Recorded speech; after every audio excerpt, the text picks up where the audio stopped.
Welcome back natural math research centre. इस video में आपका स्वागत है। इस वीडियो में हम लोग पढ़ रहे हैं 3th क्लास का जो वार्षिक परीक्षा हुआ था उसके प्रश्न पत्रों के नमूनों को देख रहे हैं कि किस तरीके से उसमें पैटर्न का प्रश्न पूछा गया है। तो जो बच्चे 10th का एग्जाम दे करके आए हैं इसके द्वारा अपने आंसर को मिलान कर सकते हैं। साथ में जो इस साल 10th में गए हैं 2023 में मैट्रिक का परीक्षा देंगे वह इस पैटर्न के अनुसार अपने प्रयास को अध्ययन को जारी कर सकते हैं। तो हमने सुविधा के लिए 25-25 प्रश्नों का ग्रुप बनाया है जिसमें से पार्ट 1, पार्ट 2, पार्ट 3 का वीडियो जो अपलोड हो चुका है आप उसको देख सकते हैं। आज पार्ट 4 में जो है 76 से 100 प्रश्नों को जो है देखेंगे कि किस तरीके से इसको हल किया जाएगा और कौन सा नियम जो है इसमें लगेंगे। तो आज का वीडियो स्टार्ट करते हैं। आज का प्रश्न है 76। प्रथम प्रश्न है, यदि थीटा बराबर 45 डिग्री है तो tan स्क्वायर थीटा प्लस 1 बार sin स्क्वायर थीटा का मान क्या होगा। तो देखिए हम क्या करेंगे, थीटा का मान यहाँ पे रखेंगे तो ये हो जाएंगे हमको tan स्क्वायर 45 डिग्री और ये हो जाएंगे हमको sin स्क्वायर 45 डिग्री और tan 45 का मान 1 और उसका स्क्वायर और 1 बटा sin 45 यानी sin 45 का मान 1 बटा √2 का होल स्क्वायर। तो इसको अगर आप हल कीजिएगा तो 1 प्लस 1 बटा 1 का वर्ग 1 और √2 में √2 से गुना हो जाएगा तो हो जाएगा वह हो जाएगा 2। इसका मतलब भागा हुआ तो इसको हल कीजिएगा 1 प्लस ठीक है 1, इसका मतलब हो गया भागा। आप 1/2 भी लिख सकते हैं। अब यहाँ पे 1 प्लस 1 इसके नीचे ना है तो 1 है, भागा है तो गुना 2 बटा 1। 2 में 1 से गुना कीजिएगा तो वो हो जाएगा आपको 2 और 1 में 1 से तो नीचे 1 आ जाएंगे, यानी इसका हो गया 1 + 2 और 1 + 2 का मतलब हो गया 3। तो इसका आंसर हो जाएगा 3। प्रश्न संख्या 77, यदि sin 42 बराबर p है तो sin 48 का मान निम्नलिखित में कौन सा होगा। तो देखिए sin 42 है, यहाँ पे है 48 तो हमको इसमें पूरा कोणों का प्रयोग करना पड़ेगा। तो देखिए sin हम क्या करेंगे 42 डिग्री बराबर है p। तो हम इसको ऐसे भी तो लिख सकते हैं कि sin अगर इसको हम 90 में से 90 डिग्री में से 48 डिग्री घटाए तो वह आपको मिल जाएंगे 42 बराबर ये हो जाएगा p। और यहाँ पे जो ये sin 90 माइनस है तो 90 माइनस साइन को बदल देगा किसमें cos 48 डिग्री बराबर p और यहाँ पे है sin 48 डिग्री। अगर यही रहता यहाँ पे cos 48 डिग्री तो उसका मान क्या आता p आता, लेकिन यहाँ पे तो sin 48 डिग्री तो cos 48 डिग्री और sin 48 डिग्री में क्या रिलेशन होता है। तो हम लोग जानते हैं कि sin square theta plus cos square theta बराबर क्या होता है 1 होता है। तो अगर हम इस थीटा को हटा दें 48 डिग्री रख दें यहाँ पे भी तभी हमको क्या मिलेगा 1 मिलेगा और 48 डिग्री पूछा जा रहा है तो यहाँ पर हम नोट कर देंगे sin square 48 degree plus cos 48 degree है उसका मान p है तो यहाँ पे हो जाएंगे p का स्क्वायर बराबर 1। अब यहाँ पे इसको ऐसे नोट कर सकते हैं sin स्क्वायर 48 डिग्री बराबर 1, ये जोड़ है तो उधर घट जाएंगे घटाव हो जाएंगे और ये जो स्क्वायर है तो ये स्क्वायर अगर हटेगा और इधर आएगा तो ये हो जाएगा आपको रूट में। तो देखते हैं कि sin 48 डिग्री ही पूछा जा रहा है तो इसका मान है √1 - p स्क्वायर तो इसका मान हो जाएगा c। 78, यदि tan थीटा बराबर 12/5 है तो sin थीटा का मान क्या होगा। तो देखिए हम इसके लिए क्या करेंगे, एक त्रिभुज बनाएंगे। यहाँ पे मान लेते हैं ये थीटा है तो थीटा के सामने वाला लंब और ये हो जाएगा आधार और ये हो जाएगा कर्ण। तो यहाँ पे थीटा यह है तो इसके सामने वाला ये लंब हो गया और ये हो गया आपको आधार। तो कर्ण कितना हो जाएगा, पाइथागोरस प्रमेय का यूज करेंगे तो 12 का स्क्वायर प्लस 5 का स्क्वायर 144 प्लस 25 बराबर 169। 169 का वर्गमूल जो है आपको आ जाएगा 13, निकालिएगा। तो साइन थीटा का मान पूछा जा रहा है तो साइन थीटा बराबर होता है लंब बटा कर्ण और लंब यहाँ पे कितना है 12 है और कर्ण कितना है आपको 13, तो 12/13 जो मिलेंगे ये इसका आंसर जो हो जाएगा बी। प्रश्न नंबर 79, tan थीटा बराबर p/q है तो p sin theta minus q cos theta बटा p sin theta plus q cos theta का मान क्या करना है, निकालना है। तो देखिए यहाँ पे हम इसको sin थीटा को क्या करेंगे, प्रश्न नंबर 70। अब बढ़ते हैं प्रश्न नंबर 79 प्रश्न नंबर, tan थीटा बराबर है p/q तो इसको मान को क्या करना है ज्ञात करना है। देखिए tan थीटा है तो हम साइन को इसमें क्या करें कि ये tan में बदल जाए कि मान उसी को रख दें। तो अगर हम सब में जो है cos से अगर भाग देंगे तो क्या होगा, साइन और कॉस मिल करके कॉस थीटा से यहाँ पे हम क्या करेंगे कॉस थीटा। तो देखिए पी और साइन बटा कॉस से हो जाएगा ये आपको टेन थीटा और माइनस क्यू, और यहाँ पे हो जाएंगे पी, ये हो जाएंगे आपको टेन थीटा प्लस क्यू। अब इसी पे क्या करना है, मान को आपको रखना है। तो P और टेन थीटा का मान आपको क्या रखना है, P बटा Q माइनस Q, ये आपको माइनस है बटा, यहाँ पे P और यहाँ पे हो जाएगा P बटा Q प्लस Q। अब इसको हल करते हैं, P में P से गुणा करेंगे तो ये हो जाएंगे P स्क्वायर बटा Q और माइनस Q, फिर बटा, इसको हल करेंगे तो यही हो जाएगा P स्क्वायर बटा Q प्लस Q। अब इसको हल कीजिए, देखिए कितना आता है, तो एलसीएम हो जाएंगे आपको Q इस वाले को, तो P square minus Q square, यहाँ भी एलसीएम अगर रखते हैं बटा, यहाँ भी एलसीएम रखते हैं तो ये हो जाएंगे Q और ये हो जाएगा P square plus Q square, ये हो जाएंगे। देखिए अब इसको किस तरीके से हल करेंगे, देखिए 4 है तो हम 2 को क्या करते हैं रहने देते हैं और इस वाले को बदल देंगे, तो Q चला जाएगा ऊपर और P square plus Q square ये आ जाएंगे नीचे, इससे कट जाएगा तो आपको क्या मिलेगा, यानी P square minus Q square बटा P square plus Q square, और यही जो है इसका आंसर हो जाएगा। देखते हैं ऐसा मान जो है किस नंबर में दिया गया है, तो ऐसा मान जो है आपको डी नंबर में दिया गया है। तो एक तो ये तरीका हुआ, दूसरा तरीका है इस प्रश्न को हल करने के लिए, इस प्रश्न को हल कीजिएगा तो आपको ये क्या करना है, समकोण त्रिभुज बना लेना है। यहाँ पे टेन थीटा मान लेते हैं, ये थीटा है तो ये इसके सामने वाला लंब हो जाएगा P और ये आधार हो गया, लंब हो गया P और आधार हो गया आपको Q। तो कर्ण निकालिएगा तो रूट अंदर लंब का स्क्वायर यानी P का स्क्वायर और प्लस Q का स्क्वायर, और इससे साइन थीटा है तो अलग अलग साइन थीटा की मान निकालेंगे, तो साइन थीटा बराबर लंब बटा कर्ण यानी P बटा रूट अंदर P square plus Q square, और उसके बाद कॉस थीटा तो आधार बटा कर्ण तो Q बटा रूट अंदर P square plus Q square, और इसी मान को क्या करना है इस वाले में रखना है। चलिए हम इसको भी रख देते हैं, देखते हैं कितना मिलता है। तो देखते हैं इसका मान क्या आता है, तो देखिए P साइन थीटा का मान है P बटा रूट अंदर P square plus Q square, और उसके बाद है माइनस Q, और Q कॉस का मान हो गया Q रूट अंदर P square plus Q square, और बटा उसी तरीके से यहाँ भी है लेकिन नीचे प्लस है तो ऐसा यहीं भी रहेगा P बटा रूट अंदर P square plus Q square plus Q into Q बटा रूट अंदर P square plus Q square. इसको हल कीजिएगा तो देखिए दोनों तरीके हैं, तो इसको एलसीएम लीजिएगा तो ये आपको आएगा P square plus Q square root अंदर में, और ऊपर जो है P square minus Q square रहेगा। देखिए इसको भी एलसीएम लीजिएगा तो ये आपको आ जाएगा, ये तो बटा है तो यही आएंगे और ऊपर हो जाएंगे P square plus Q square. देखिए छोट बड़ यानी अंश बटा हर, तो ये बीच वाला ऊपर जाएगा, ये वाला नीचे आएगा, तो ऊपर जाएगा तो इससे क्या होगा, इससे ये वाला कट जाएगा तो बचेगा आपको P square minus Q square और उसके बाद P square plus Q square. तो इस तरीके से भी इसको आप हल कर सकते हैं। Number 80 1 plus cot square theta i into 1 minus cot square theta. देखिए इसको हल कीजिएगा तो ये होता है आपको कोसेक स्क्वायर थीटा का जो फॉर्मूला होता है, हम लोग जानते हैं कि cosec square theta minus cot square theta बराबर 1, तो माइनस है तो इधर आएगा तो हो जाएगा आपको प्लस में कोट स्क्वायर थीटा, और इसके स्थान पर भी लिख सकते हैं।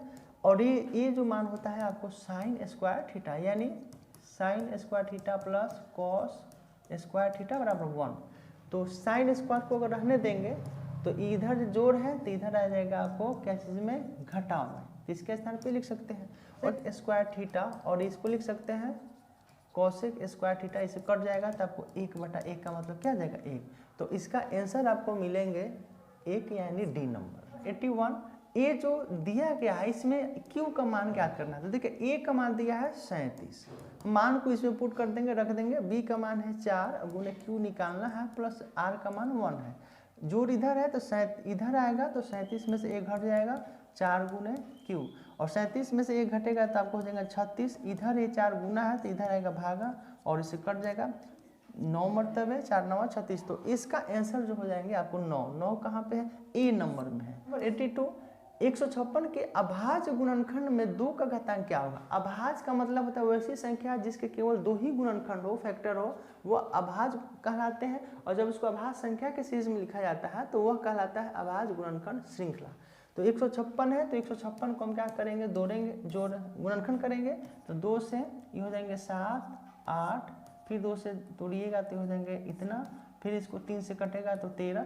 तो देखिए इसमें ये सभी अभाज्य संख्या है, प्राइम नंबर है। तो देखिए इसमें इसको ऐसे भी लिख सकते हैं 3 गुने इतना 13, और पूछा है 2 का घातांक क्या होगा। तो इसको हम 2 पे स्क्वायर गुना और शॉर्ट लिखें तो क्या होगा ऐसे। तो 2 का घातांक कितना है, पावर जो है 2 है, तो इसका आंसर हो जाएगा 2। नंबर 83, निम्नलिखित में कौन अपरिमेय संख्या नहीं है, या इसका मतलब वो परिमेय संख्या है। तो देखिए यह हमारा अपरिमेय संख्या है, ये भी कटेगा नहीं, अपरिमेय संख्या है। ये भी जो है अपरिमेय संख्या ए है, रूट में है, लेकिन इसको हल करेंगे तो इसको लिख सकते हैं 12 को 4 गुने 3 बटा √3।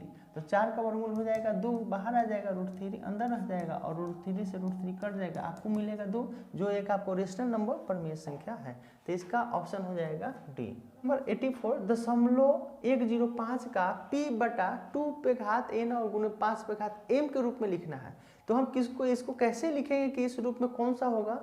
तो हम क्या करेंगे, इसको नोट करेंगे 0.105, इसको हल करेंगे तो देखिए दशमलव उड़ाएंगे तो नीचे कितना आएगा 1000 आ जाएगा। तो ये आपको मिल जाएंगे 105/1000। ये जो कटा सकते हैं 5 से, तो 5 दूनी 10, 21 हो जाएगा, और ये 5 दूनी 10, 200 हो गया। अब 200 को गुणनखंड देखिए 21 कहाँ है, 21 यहाँ पे भी है, यहाँ भी है, अब तो नहीं कटेगा। तो 200 को क्या करेंगे, हम तोड़ेंगे। तो 2 से हो जाएंगे 100, फिर 2 से 50, फिर यहाँ पे 2 से 25, और यहाँ पे 5 से 5। तो कै को 2 मिला 3, तो इसको लिख सकते हैं 2 पे 3, 5 है 2, तो इतना, यानी 21 ऊपर था। अब इस रूप के देखिए कौन सा मिला, तो ये तो होगा नहीं। 21, 2 पे 3 और 5 पे 2, ये जो है आपको मिल गया। और भी देखते हैं है कि नहीं है। 21, ये 2 पे 3 है, 5 पे 3 है, तो ये हमारा नहीं होगा, आंसर तो हमको मिल गया है। तो इसका ऑप्शन हो जाएगा बी। 85, निम्नलिखित में कौन परिमेय संख्या है। तो देखिए इसको हल करेंगे, देखेंगे कौन जो है किसके ऊपर रूट जो है नहीं रहेगा, रूट का जो है ताज टोपी कौन जो है नहीं पहनेगा। तो ये अपरिमेय है, इरेशनल नंबर में हम रेशनल नंबर को जोड़ते हैं तो अपरिमेय मिलेगा। तो ये भी नहीं हो पाएगा, ये भी नहीं हो पाएगा, ये भी नहीं हो पाएगा। ये देखते होगा कि नहीं होगा। तो 100 का वर्गमूल आपको 10, तो देखिए 0, और इसका वर्गमूल आपको आ जाएंगे 10। ऐसे 100 का प्लस माइनस 10 आता है, तो आप प्लस भी रखिएगा तो 10, तो आपको हो जाएंगे 20, और माइनस रखते हैं तो आपको 0। तो ये भी रेशनल नंबर है, परिमेय संख्या है, और ये भी जो है परिमेय संख्या है। तो हम इसको ए वाला को रखेंगे, देखेंगे कौन सा आ रहा है, तो इसका आंसर हो जाएगा बी। दोनों को देख सकते हैं। और 86, निम्नलिखित में किसका दशमलव प्रसार शांत है। तो देखिए दशमलव प्रसार शांत किसका होता है, अंश जो है आपको कुछ भी रहे, हर जो होता है इसमें 2 गुणे m, यानी इस रूप का होना चाहिए, यानी जो नीचे 2 और 5 घात कुछ भी हो, 2 भी रहेगा तो 5 नहीं भी रहे, केवल 2 पे ही घात रहेगा। मान लेते हैं इस पर 3 है चाहे 4 है, तभी शांत हो जाएंगे। या केवल 5 पे भी मान लेते हैं 3 हो, 2 हो, 1 हो, तभी शांत, या दोनों रहे। इसके अलावा कोई तीसरा है तो ऊपर से कट जाना चाहिए, अगर कट जाता है तो यानी नीचे जो है इसके अलावा कोई नहीं रहेगा। तो देखते हैं, इसको 3 है 88, कटेगा नहीं। अगर 88 को तोड़ते हैं तो आप कितना मिलेगा, 2 से, तो ये हो जाएगा 44, फिर 2 से 22, फिर 2 से 11। तो देखिए 11 तो मिल गया अभाज्य संख्या, तो ये हमारा नहीं होगा। 21 से तो कटेगा नहीं, 21 को भी आप तोड़ते हैं तो मान लेते हैं 7 से ही तोड़ देते हैं, तो 7 3 का 21, 3 मिला, 2 से 15, और यहाँ पे 3 से, देखिए 7 मिल गया ना, तो 7 मिल गया तो ये हमारा नहीं होगा। यहाँ भी 75 है, कटेगा नहीं, तो 25 तिहाई 75, तो 5 गुने 5 गुने 3, ये भी नहीं होगा, यानी ये वाला हो जाएगा। तो देखिए कैसे होगा, तो पहले तो इसको कटा सकते हैं, या इसको भी आप गुणनखंड करके देख सकते हैं। तो इसको हम ऐसे भी लिख सकते हैं, देखिए 16 गुने 100 लिख सकते हैं, इसको लिख सकते हैं 4 गुने 4, और इसको लिख सकते हैं 10 गुने 10, इसको लिख सकते हैं 2 गुने 2, इसको लिख सकते हैं 2 गुने 2, इसको 5 गुने 2 और 5 गुने 2। तो देखिए इसके गुणनखंड में 2 ही है, 1 2 3 4 5 6, तो ये हो गया आपको 6 बार, अब 5 है आपको 2 बार। तो इसका गुणनखंड आपको आ जाएंगे क्या होंगे, शांत होंगे। तो इसका आंसर जो है ए हो जाएगा।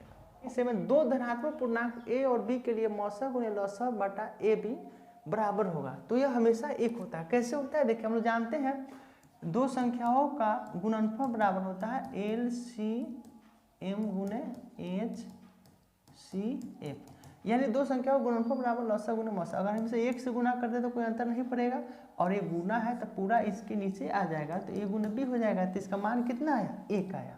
एक ये तरीका है, या दूसरा है कोई भी अंक रख लीजिए, A हो गया आपको 2 और B हो गया आपको 3, इसका लघुत्तम निकालते हैं तो आएगा 6 और मौसा निकालते हैं तो आएगा 1, दोनों को गुना कीजिए कितना आया 6।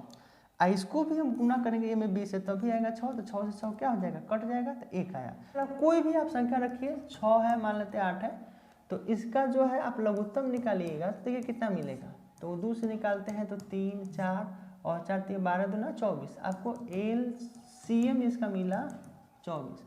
मौसा निकलिए आपको 2 आएगा, तो मौसा हम लोग भाग विधि से भी निकालते हैं 1 और ये हो गया 2, यहाँ पे 6 3 मरतबे कट गया तो मौसा हो गया 3। तो लसा गुने मौसा और पहली संख्या गुने दूसरी संख्या, इसको कटाइएगा 6 चौका 24 4 दूनी 8, या इससे भी कट जाएगा तो आपको क्या मिलेगा 1 ही मिलेगा। तो कोई भी पूर्णांक हम ले करके इसको चेक कर सकते हैं, तो आंसर आपको आएगा 1। नंबर 88, निम्नलिखित में कौन सा युग में यानी जोड़ा सभाज्य संख्या है, को प्राइम नंबर है। तो सभाज्य संख्या उसे कहते हैं, वैसी दो संख्या जिसका मौसा 1 होता है उसको क्या कहते हैं सभाज्य संख्या, को प्राइम नंबर।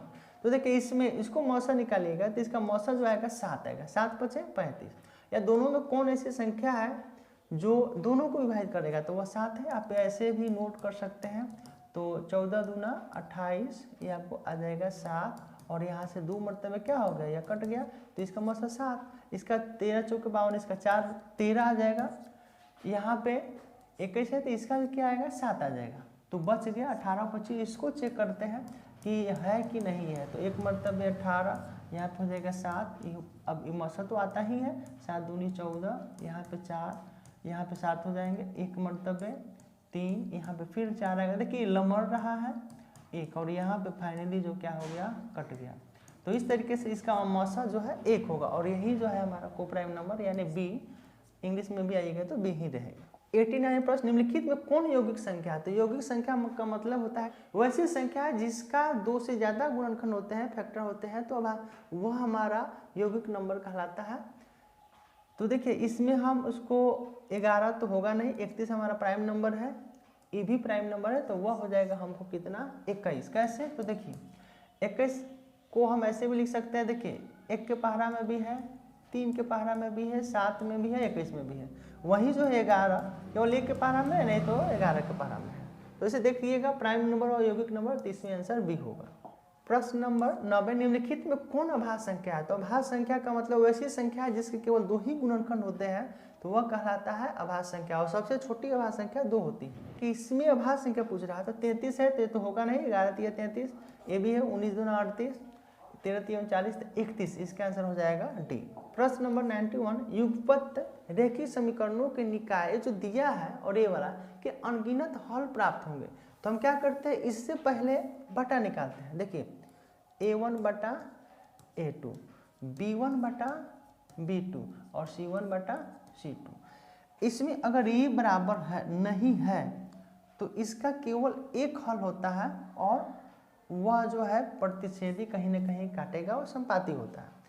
ये बराबर हो या नहीं हो उससे कोई मतलब नहीं, ये फर्स्ट कंडीशन जो है यहाँ पे लगता है। दूसरा, अगर ये जो है सभी बराबर हो तो इसके अनंत हल होंगे, यानी यह रेखा एक दूसरे को क्या करेगा ओवरलैप कर लेगा, और हर एक पॉइंट पे जो है क्या करेगा काटेगा, यानी काटेगा क्या उसी पे रहेगा ही, तो इसके अनंत हल होंगे। और दे रहा है कि अनगिनत हल प्राप्त होते हैं, तो इसमें सभी को बराबर कर देना है, तो वो ऑप्शन हो जाएगा D।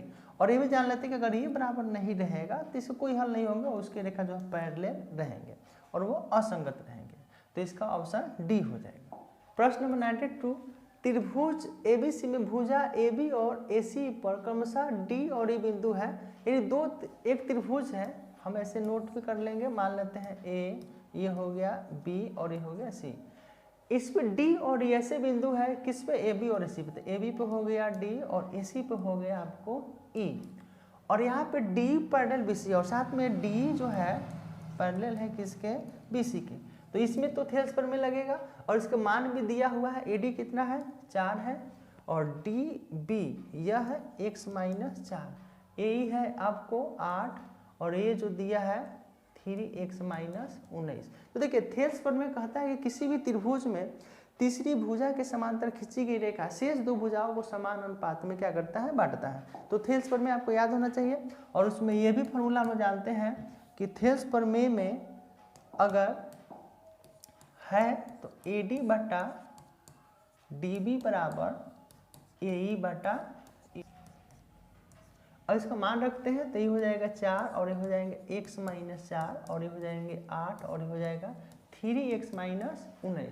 देखिए आप इसको कटा भी सकते हैं, तो आपको कटाना आना चाहिए या आर पार भी गुना कर सकते। चलिए हम यहीं से कटा देते हैं और यहाँ पे गुना कीजिएगा तो 2x, या ऐसे गुना कीजिएगा तो हो जाएगा 3x माइनस 19 बराबर, इसमें गुना होगा तो 2x माइनस 2 में 8, 4 दूनी 8 गुना आना चाहिए। 3x इधर जोड़ है तो इधर आ जाएगा घटाव, और इधर ये घटाव है तो इधर जाएगा जोड़ और माइनस 8, और यहाँ पे 3x में से एक x जाएगा x बराबर 19 में से 8 जाएगा 11।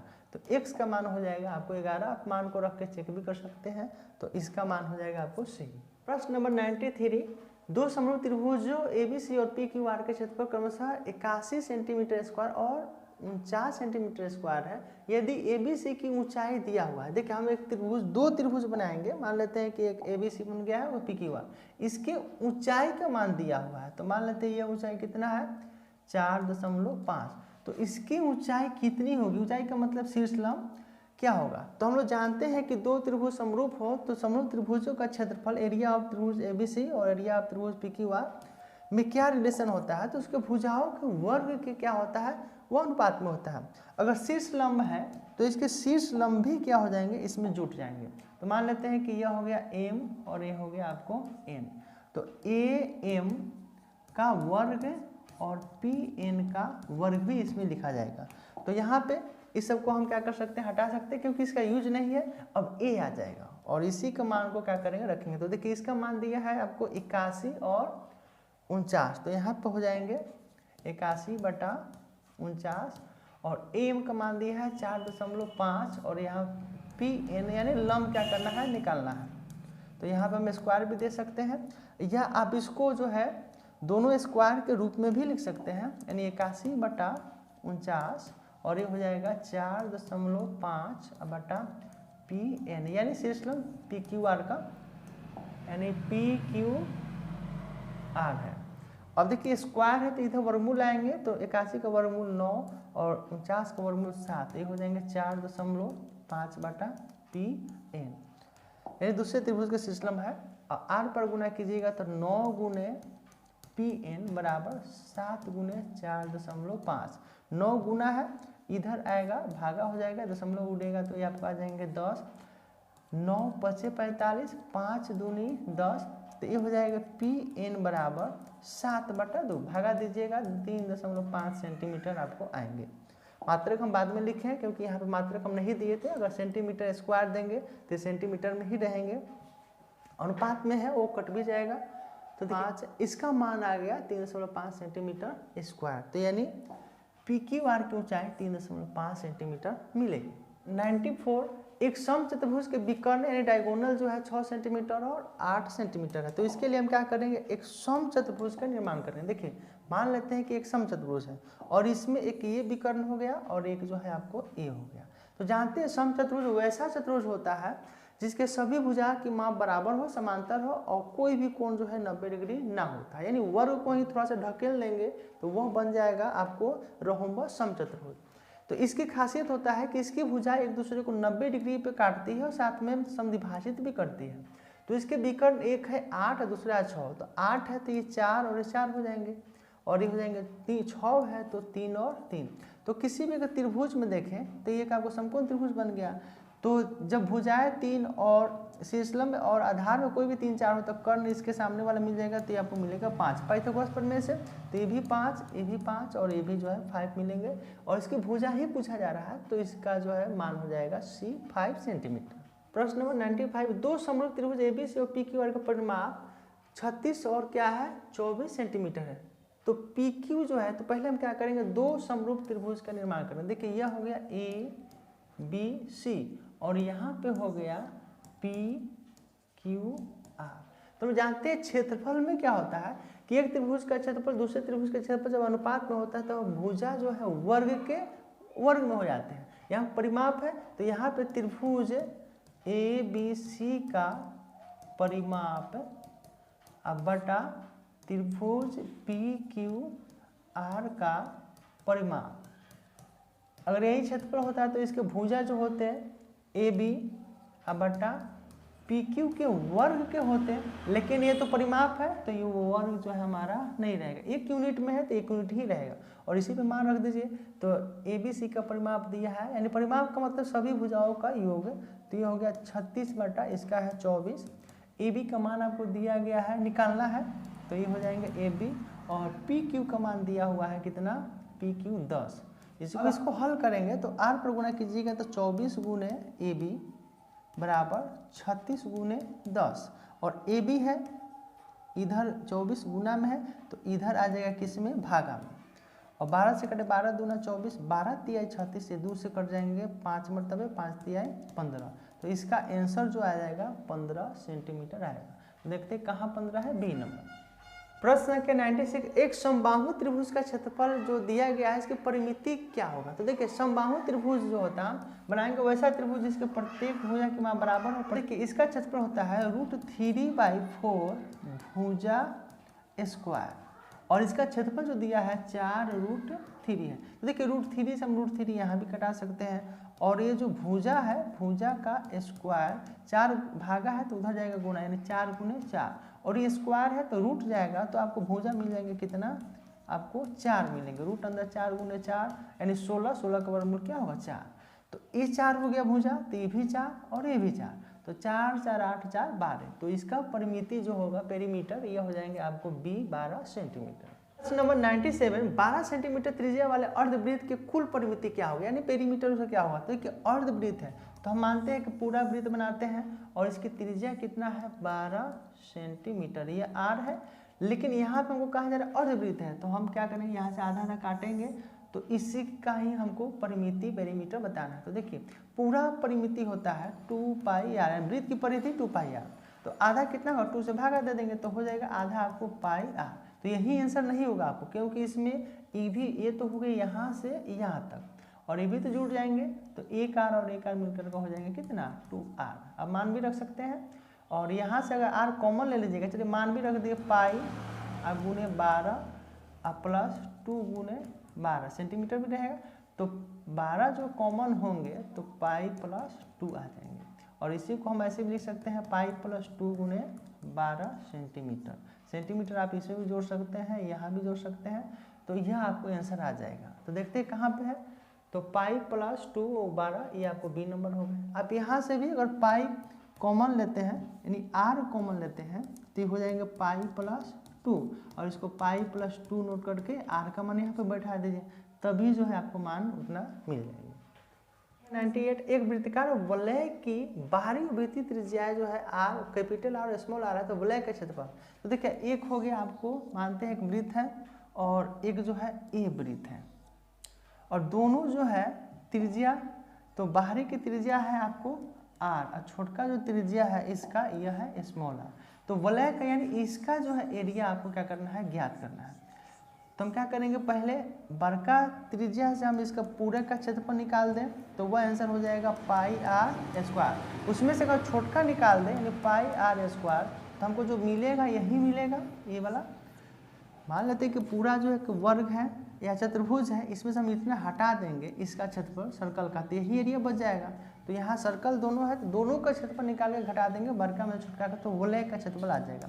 और यहाँ पे पाई दोनों में है तो पाई कॉमन लीजिएगा तो R square minus R square. इसको हम ऐसे भी लिख सकते हैं pi into A plus B into A minus B के रूप में। और देखते हैं किस रूप का जो फार्मूला दिया पूछा जा रहा है। तो यहाँ पे आपको सीधा सीधा ए वाला फार्मूला आपको दिया है, इसको तोड़ा नहीं है, कभी तोड़ देगा तो इसको भी हम रख सकते हैं। प्रश्न नंबर 99, किसी वृत्त के केंद्र से 8 सेंटीमीटर लंबी जीवा की न्यूनतम दूरी 3 सेंटीमीटर है। तो पहले हम क्या करेंगे, एक वृत्त का निर्माण करेंगे सर्कल, और इसमें एक जीवा, तो मानते हैं कि ये जो जीवा है, जीवा वैसी होती है जो वृत्त के 2 जगहों पे जो है वह क्या करती है, छूती है, और ये इसकी लंबाई 8 सेंटीमीटर है। और यहाँ से ये जो है केंद्र से 3 सेंटीमीटर की दूरी पे है। तो हम लोग जानते हैं कि किसी भी वृत्त में जीवा पर खींची गई केंद्र से रेखा लंब होती है और इसको बराबर बराबर भागों में भी क्या करती है, बांटती है। थ्योरम है। तो देखिए 3 है तो ये 8 है तो क्या होगा, 4 होगा। अब इसको इसे मिलाइएगा तो त्रिज्या हो गया। तो इस समकोण त्रिभुज बना तो 3 4 है तो हमको ये जो हो जाएंगे 5। और व्यास पूछा जा रहा है तो त्रिज्या होगा 5। तो हम कि d बराबर 2 गुने r। तो ये 5 है तो ये भी बढ़ा देंगे तो ये भी 5। तो व्यास कितना हो जाएगा, तो d हो जाएगा आपको 10 सेंटीमीटर। चाहे आप यहाँ भी मान रखिएगा तो 5 सेंटीमीटर, तो ये हो जाएंगे आपको 10 सेंटीमीटर। तो इसका आंसर हो जाएगा आपको सी। अंतिम प्रश्न, दो वृत्तों का क्षेत्रफल का अनुपात 9:4 है तो उसकी परिधियों का अनुपात क्या होगा, या त्रिज्या का अनुपात। तो देखिए यह जो है क्षेत्रफल है, तो हम जानते हैं कि एरिया ऑफ वृत्त का क्षेत्रफल है, तो जब भी परिधि हो तो दोनों का रूट निकाल दीजिए। तो 9 है तो 3 और 4 का है तो 2। ये था 100 प्रश्नों का सीरीज और इस तरीके से आप अपनी पढ़ाई को जारी रख सकते हैं। और इस चैनल से जुड़ने के लिए नीचे जो सब्सक्राइब बटन है उसको आप ऑन कर लीजिए और नोटिफिकेशन को भी ऑन कर लीजिए, क्योंकि इस तरह प्रकार का जितने भी एनसीईआरटी वीडियोज़ है उसकी आपको सूचना मिलती रहेगी।